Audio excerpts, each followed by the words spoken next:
Olá a todos, bem-vindos ao meu canal. Meu nome é Luiz Alberto. Peço que se inscrevam no canal, ativem o sino de notificações e deixem um like no vídeo. Continuando com mais um capítulo do livro A Revolução dos Bichos, de George Orwell.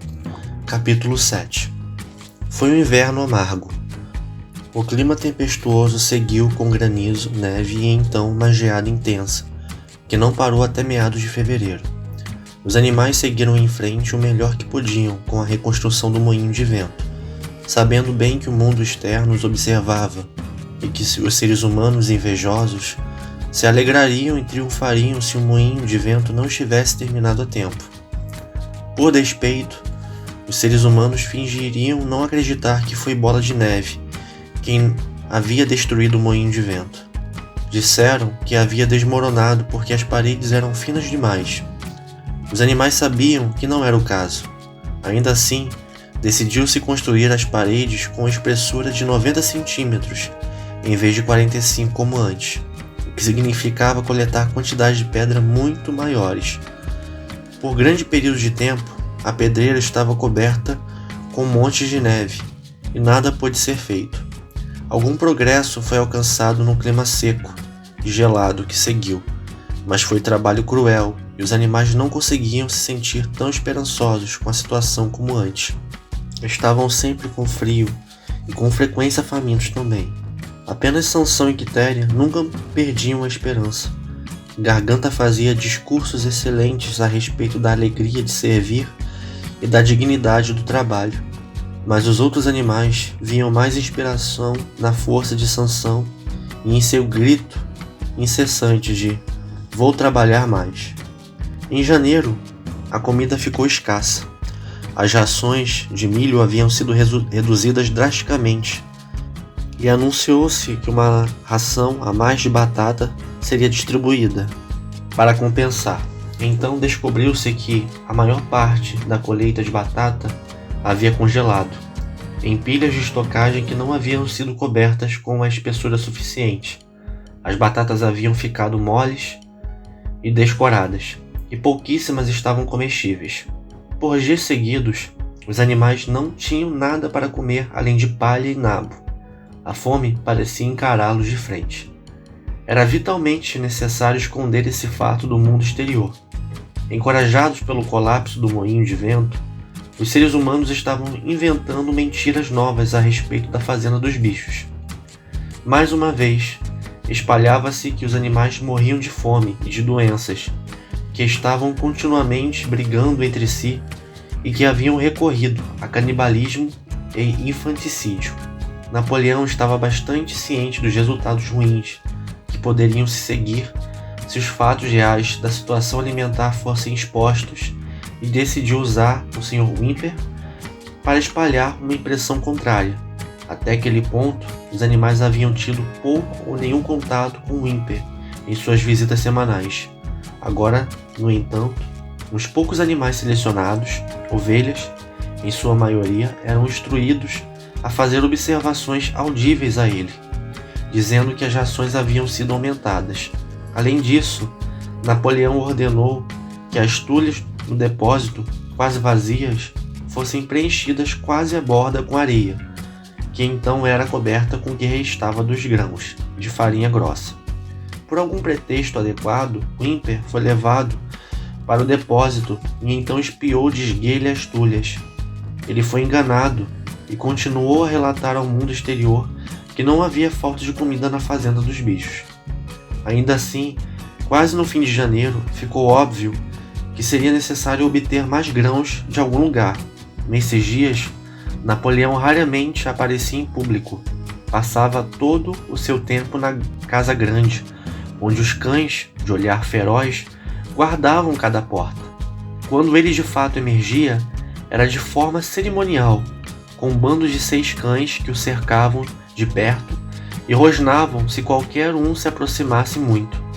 Com frequência, não aparecia nem nas manhãs de domingo, mas enviava as ordens por meio de algum dos outros porcos, em geral Garganta. Em uma manhã de domingo, Garganta anunciou que as galinhas que haviam botado ovos recentemente deveriam entregá-los, por meio de Whymper, Napoleão aceitara um contrato de 400 ovos por semana. O preço deveria cobrir grãos de comida o suficiente para manter a fazenda em funcionamento até a chegada do verão e as condições melhorarem. Quando as galinhas ouviram isso, lamentaram um alarido terrível. Elas haviam sido alertadas anteriormente que esse sacrifício poderia ser necessário, mas não haviam acreditado que de fato aconteceria. Elas estavam preparando seus ninhos para a chocagem de primavera e protestaram que tirar os ovos naquele momento seria assassinato. Pela primeira vez, desde a expulsão de Jones, houve algo parecido com uma rebelião, lideradas por 3 jovens frangas minorcas pretas. As galinhas fizeram um esforço determinado para contrariar os desejos de Napoleão. Usaram um método de voar para as vigas e ali pôr os ovos, que se quebravam em pedacinhos quando chegavam no chão. Napoleão agiu rápido e sem piedade. Ordenou que a ração das galinhas fosse cortada e decretou que qualquer animal que desse 1 grão de milho sequer para uma galinha seria punido com a morte. Os cães fiscalizaram o cumprimento das ordens. As galinhas resistiram por 5 dias. Então, capitularam e voltaram para o galinheiro. 9 galinhas haviam morrido no meio tempo. Seus corpos foram enterrados no pomar, e falou-se que a causa da morte foi coccidiose. O ímper não ouviu nada dessa situação, e os ovos foram devidamente entregues. O fogão de um merceiro vinha à fazenda uma vez por semana para buscá-los. Para todo esse tempo não se ouviu mais nada de Bola de Neve. O boato era de que ele se escondia em alguma das fazendas vizinhas, Foxwood ou Pinkfield. Napoleão, a essa altura, estava se dando um pouco melhor com os outros fazendeiros do que antes. O fato era que existia no jardim uma pilha de madeira que havia sido feita 10 anos antes, quando se limpou um bosque de faias. Estava bastante seca. O ímper aconselhou a Napoleão a vendê-la. Tanto o Sr. Pilkington quanto o Sr. Frederick ansiavam por comprá-la. Napoleão hesitava entre os dois, sem conseguir se decidir. Notou-se que, sempre que ele parecia estar prestes a chegar a um acordo com Frederick, declarava-se que Bola de Neve estava escondido em Foxwood, ao passo que, quando ele se inclinava a Pilkington, dizia-se que Bola de Neve estava em Pinkfield. Subitamente, no início da primavera, descobriu-se algo alarmante. Bola de Neve estava frequentando a fazenda secretamente à noite. Os animais ficaram tão perturbados que mal conseguiram dormir nas baias. Todas as noites, dizia-se, ele vinha espreitando coberto pela escuridão e fazia todos os tipos de maldade. Roubava o milho, virava baldes de leite, quebrava ovos, pisava nos viveiros de sementes e roía o tronco das árvores de fruta. Sempre que algo dava errado, tornou-se comum atribuir a culpa à Bola de Neve. Se uma janela quebrasse, um dreno entupisse, alguém certamente diria que Bola de Neve viera durante a noite e fizera aquilo. Quando se perdeu a chave do depósito, a granja inteira se convenceu de que Bola de Neve a havia tirado no poço. Curiosamente, eles seguiram acreditando nisso, mesmo depois que se encontrou a chave desaparecida sobre um saco de ração. As vacas declaravam com unanimidade que Bola de Neve entrava em suas baias à noite e as ordenhava enquanto dormiam. Também se dizia que os ratos, que foram um incômodo naquele inverno, eram aliados de Bola de Neve.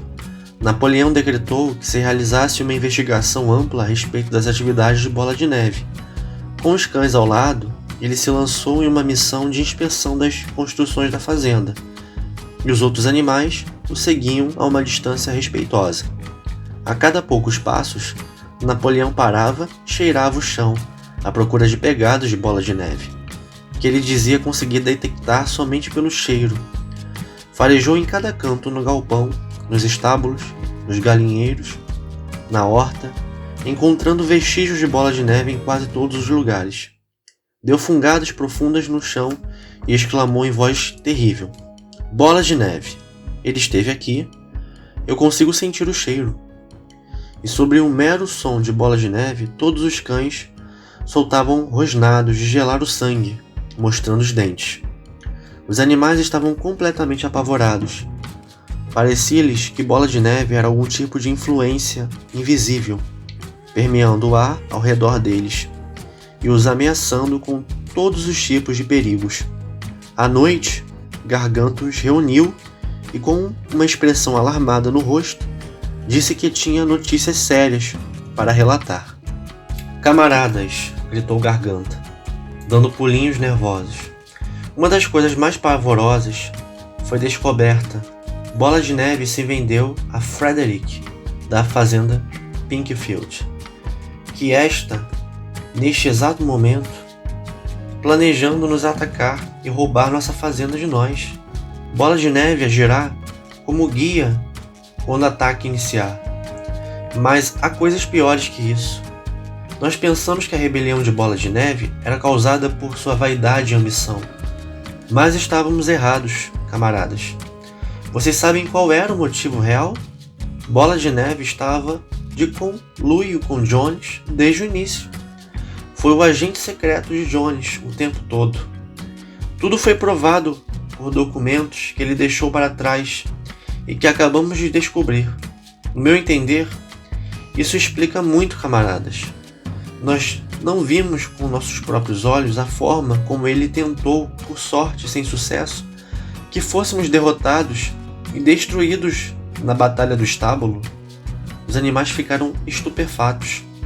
Isso era de uma maldade muito além da destruição do moinho de vento. Mas demoraram alguns minutos antes de conseguirem absorver tudo.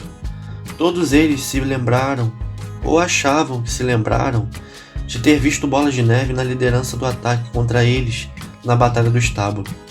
Como ele encorajava, incitava o tempo inteiro, como não havia parado nem por um instante sequer, até mesmo quando os tiros da arma de Jones feriram suas costas. De início, foi um pouco difícil ver como isso se encaixava com estar do lado de Jones. Até mesmo Sansão, que raramente fazia perguntas, ficou confuso. Ele se deitou, enfiou as patas da frente sobre o corpo, fechou os olhos e, com um esforço grande, conseguiu formular os pensamentos. "Eu não acredito nisso", ele disse. "Bola de Neve lutou com coragem na Batalha do Estábulo. Eu vi com meus próprios olhos.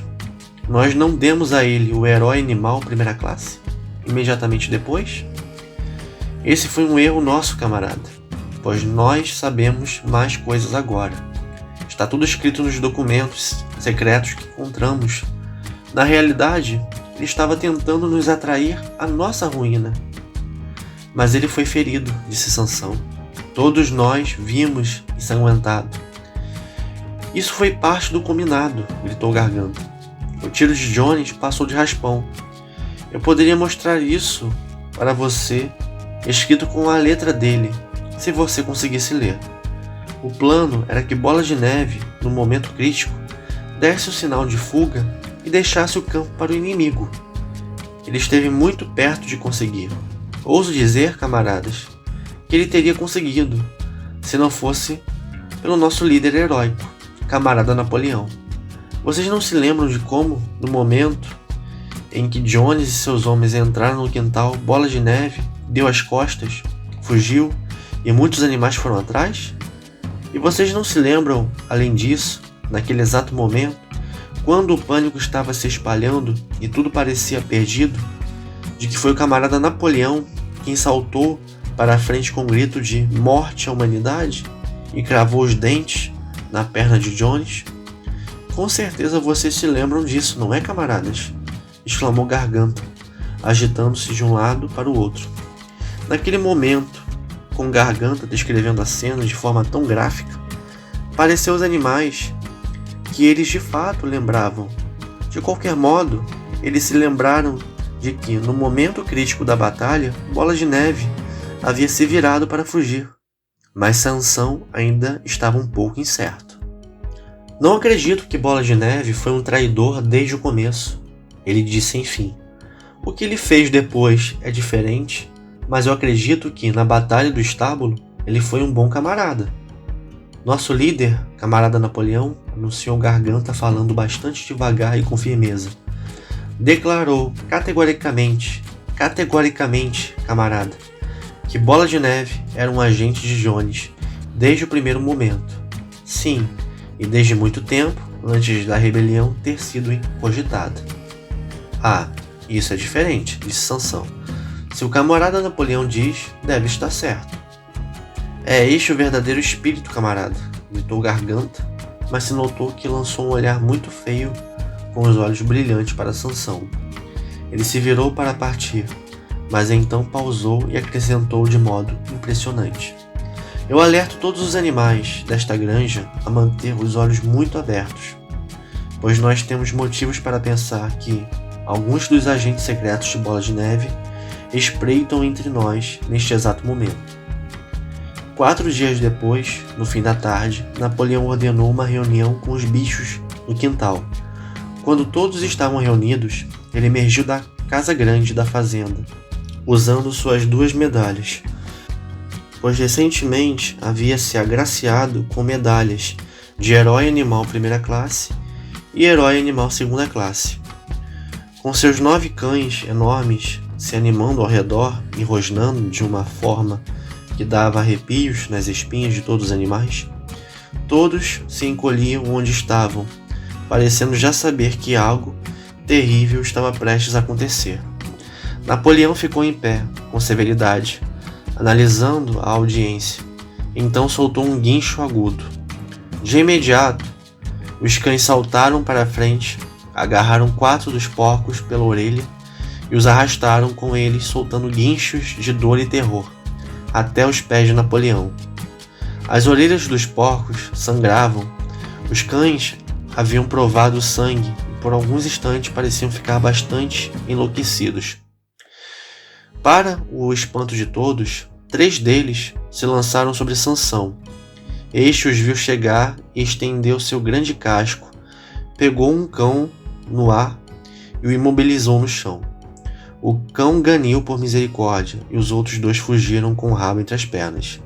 Sansão olhou para Napoleão para saber se deveria amassar o cão até morrer ou soltá-lo. Napoleão pareceu mudar de semblante e, de forma brusca, ordenou-se que Sansão soltasse o animal.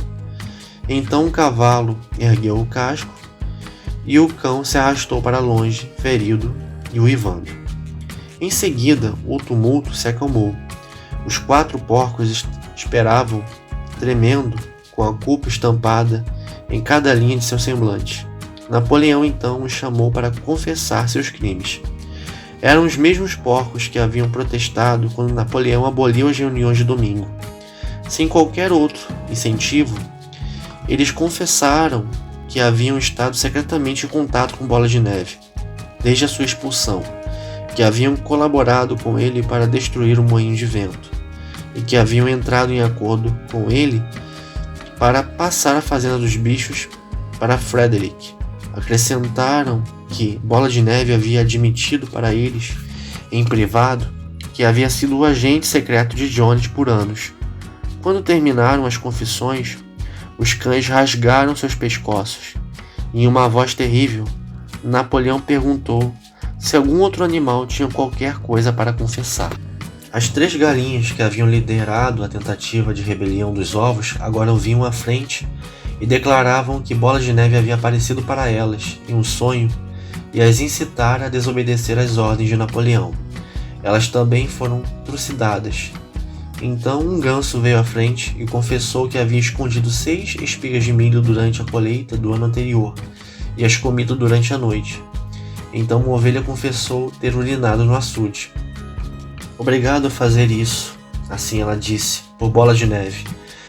E 2 outras ovelhas confessaram haver assassinado um velho carneiro, um seguidor de Napoleão, particularmente devoto, obrigando-o a correr ao redor de uma fogueira quando ele sofria de tosse. Foram todos assassinados no mesmo instante. E assim a sessão de confissões e execuções prosseguiu até haver uma pilha de corpos caída ali, perante os pés de Napoleão. E o ar pesar, com cheiro de sangue que não se sentia desde a expulsão de Jones. Quando tudo acabou, os animais restantes, exceto os cães e os porcos, partiram em uma grande massa. Estavam abalados e miseráveis. Não sabiam o que era mais chocante, a traição dos animais que haviam se ligado à bola de neve ou a repressão cruel que havia acabado de ver. Nos velhos tempos, houve com frequência cenas de derramamento de sangue, igualmente terríveis, mas parecia a todos eles que era muito pior agora, que acontecia entre eles mesmos. Até aquele dia, desde que Jones havia deixado a fazenda, nenhum animal havia matado o outro, nem mesmo um rato havia sido morto. Os animais conseguiram subir na colina onde ficava um moinho de vento inacabado e, unidos por uma vontade conjunta, todos acabaram se deitando, aninhando-se para se aquecer. Quitéria, Maricota, Benjamin, as vacas, as ovelhas e um bando grande de gansos e galinhas, de fato, todos, exceto pela gata que havia desaparecido de repente, logo antes de Napoleão ordenar que os animais se reunissem, por algum tempo ninguém disse nada, apenas Sansão permaneceu em pé. Ele se agitava de um lado para o outro, lançando a longa cauda negra contra as laterais, e de vez em quando soltava um pequeno relincho de surpresa. Enfim ele disse: "Eu não entendo. Eu não teria acreditado que as coisas assim poderiam acontecer em nossa fazenda. Deve ser por causa de algum defeito nosso. A solução que vejo é trabalhar mais. De agora em diante acordarei 1 hora inteira mais cedo, de manhã." E ele se afastou em seu trote pesado e seguiu para a pedreira. Ao chegar lá, pegou 2 cargas consecutivas de pedra e as arrastou para o moinho de vento, antes de se recolher para descansar à noite. Os animais amontoavam ao redor de Quitéria sem falar. A colina onde estavam deitados lhes dava uma perspectiva extensa do campo. A maior parte da fazenda dos bichos estava no campo de visão deles. Os pastos longos se estendendo até a avenida principal, o campo de feno, o bosque, o açude, os campos arados onde o trigo novo estava grosso e verde, e os telhados vermelhos das construções da fazenda com a fumaça saindo pelas chaminés. Era uma noite clara de primavera, a grama e as moitas explodindo e douravam pelos raios de sol. Nunca a fazenda, e com a espécie de surpresa lembraram-se de que a fazenda era deles. Cada centímetro dela era propriedade deles. Parecia-lhe um lugar tão desejável, conforme Quitéria olhava colina abaixo, seus olhos se encheram de lágrimas. Se ela conseguisse verbalizar os seus pensamentos, teria sido para dizer que isso não era o que tinham almejado quando se colocaram a trabalhar anos atrás para a derrubada da raça humana. Essas cenas de terror e assassinato não eram o que ansiavam naquela noite, quando o velho major os agitou para a rebelião. Se na época ela pudesse imaginar o futuro, veria uma sociedade de animais libertos da fome e do chicote, todos iguais, cada qual trabalhando com a sua própria capacidade, os fortes protegendo os fracos, como ela havia protegido com a perna aninhada perdida dos patinhos na noite da fala do major. Em vez disso, ela não sabia o porquê. Eles haviam chegado a um período em que ninguém ousava dar opinião, em que ferozes cães, rosnando, perambulavam por todos os cantos, em que se via seus camaradas rasgados em picadinhos, depois de confessar crimes chocantes. Não houve pensamento de revolução, rebelião ou obediência em sua mente. Ela sabia que, mesmo com o estado das coisas, elas estavam muito melhores do que haviam estado nos dias de Jones, e que, antes de tudo, era necessário prevenir a volta dos seres humanos. O que quer que tenha acontecido, ela permaneceria fiel, trabalharia duro, seguiria as ordens que lhe eram dadas e aceitariam a liderança de Napoleão. Mas, ainda assim, não foi para isso que ela e todos os outros animais haviam trabalhado ou criado esperança. Não foi para isso que haviam construído um moinho de vento e encarado as balas da arma de Jones. Esses eram seus pensamentos, apesar de ela não ter palavras para expressá-los. Enfim, sentindo assim substituiria as palavras que não conseguiria encontrar, ela começou a cantar Bichos da Inglaterra. Os outros animais, sentados ao redor dela, entraram e cantaram de ponta a ponta 3 vezes, muito afinados, mas devagar e enlutados, de uma forma que nunca haviam cantado antes. Eles tinham acabado de cantar pela terceira vez, quando Garganta, acompanhado de 2 cães, aproximou-se deles com o ar de ter algo importante a dizer. Ele anunciou que, por um decreto especial do camarada Napoleão, Bichos da Inglaterra havia sido abolida. De agora em diante, é proibido cantar a canção. Os animais foram pegos de surpresa. Por quê? Questionou o Maricota. Não é mais necessário, camarada, disse Garganta com dureza. Bichos da Inglaterra era a canção da rebelião, mas a rebelião está cumprida agora.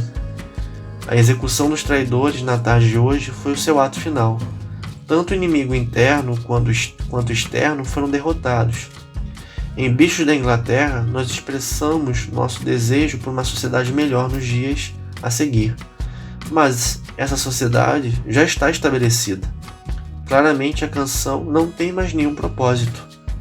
Apesar de estarem assustados, alguns dos animais poderiam ter protestado, mas naquele momento as ovelhas se lançaram em seus balidos costumeiros de 4 patas, bom, 2 patas, ruim, que seguiu por diversos minutos, colocou um fim à discussão. Então Bichos da Inglaterra não foi mais ouvida. Em seu lugar, mínimo, o poeta havia composto outra canção, que começava com: ó fazenda dos bichos, ó, dos malfeitores defenderei sem dó. E isso era cantado todos os domingos de manhã, depois do hastear da bandeira. De algum modo, entretanto, para os animais, nenhuma das palavras, tampouco a melodia, parecia chegar perto de Bichos da Inglaterra. Obrigado por terem me acompanhado até aqui. Deixem seu like, ativem o sino das notificações, não se esqueçam de se inscrever no canal. Até uma próxima. Tchau.